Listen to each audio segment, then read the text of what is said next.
Hello, my name's Gavin, this is Genre Books, and it is properly the summer now. The mercury is hitting about 30 degrees today, which for Americans is 86 degrees. Hot enough, I think, for anybody. And the summer supplements are out, the lists are out.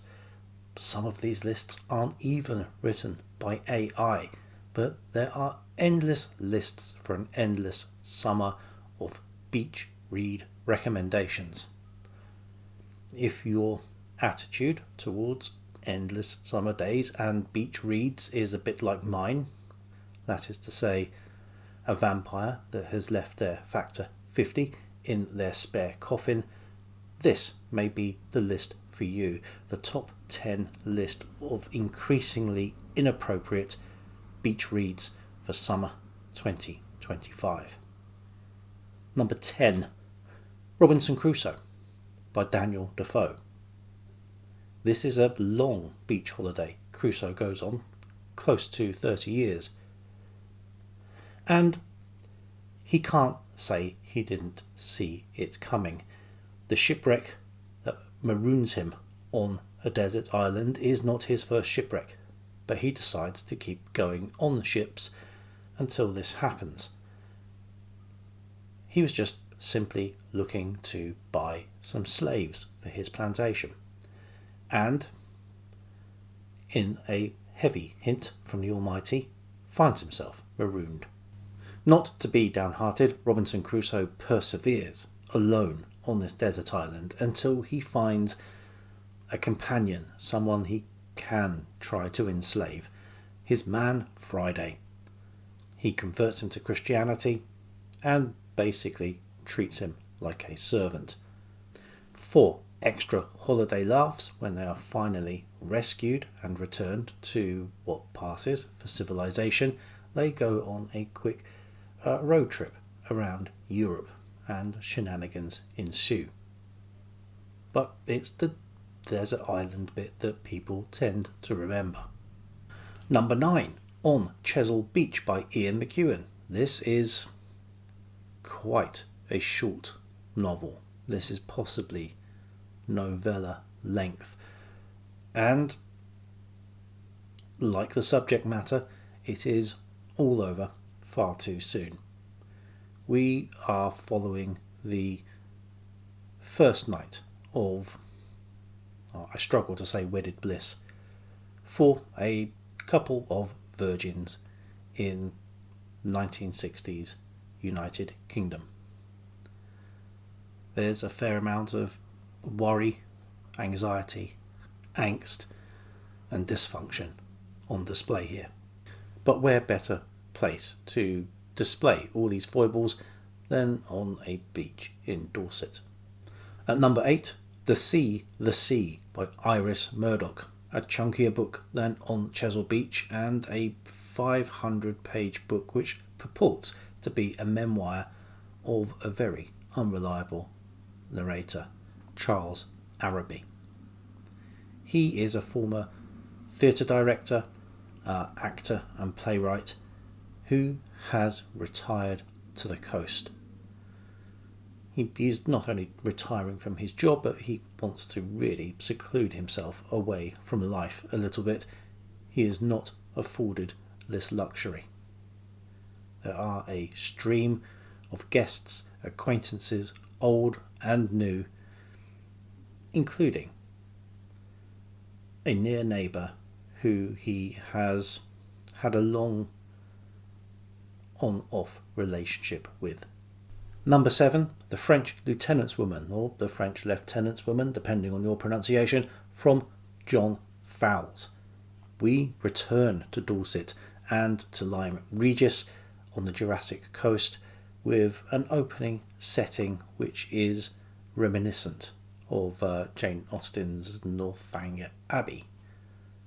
But this starts perhaps as something of a Victorian melodrama with a love triangle of Charles Smithson, the dilettante scientist, his fiancée Ernestina, and Sarah, the titular character, who over time Charles falls for. So far, so melodramatically Victorian. But this novel takes a few twists, and it takes a very unique narrative voice to do this. The narrator is omnipotent, omnipresent, and temporally so, looking at his historical characters from the vantage point of the modern day. He also starts to get exasperated by the choices the characters make within the book and posits different paths for them to take and presents a number of different possible endings of the book. It gets quite a bit playful. At number 6, we can follow that previous mention of Jane Austen by including a Jane Austen novel, although an unfinished one, Sanditon, the story of Charlotte, a woman travelling to the town, Sanditon, which is trying to reinvent itself or present itself to the world as a place, a coastal town where you can take the health-giving waters. This is going to be a sea bathing resort. Cue satirical depictions of financial speculators rubbing shoulders with hypochondriacs. As I've said, this novel is unfinished. There are versions out there where the ending has been supplied by other authors, so be careful of the volume you select. At number 5, we have a book that really does start with an actual holiday. It's The Beach by Alex Garland. There are not many novels that begin with a treasure map, but this one does, and Richard has inherited this treasure map from an acquaintance he has met whilst travelling in Bangkok. This map shows a secluded, white-sanded lagoon away from the prying eyes of the world. It's a place where a few lucky tourists can escape the rest of the world and exist in an idealistic commune. Corralling two friends, a French couple, to come with him and find this mythical place, they actually achieve their goal. But they find that the thing about idealistic commune paradises is that there is always something else happening below the surface. And number 4, a book that is again starting with some people on holiday. Certainly not as warm as Bangkok.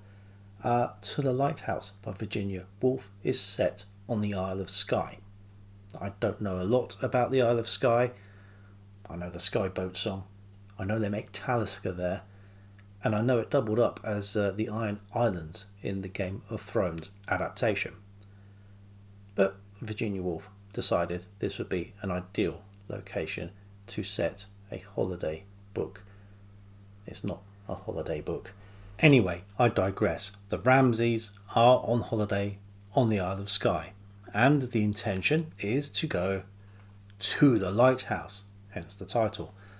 This gets postponed, and much introspection ensues. Can you tell I've not read it in a quarter of a century? I don't think I can even remember if they finally get to the lighthouse or not. If the Isle of Skye is a bit too cold and wet for you, the next book takes us to warmer climes and a balmy Algerian beach for Albert Camus' L'Étranger, or The Stranger. Okay, so this book doesn't begin on the happiest of notes. Mother died today, or maybe yesterday.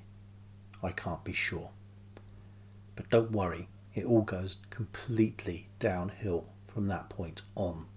This is a classic work of existentialism and absurdism, and it does have a very memorable beach scene.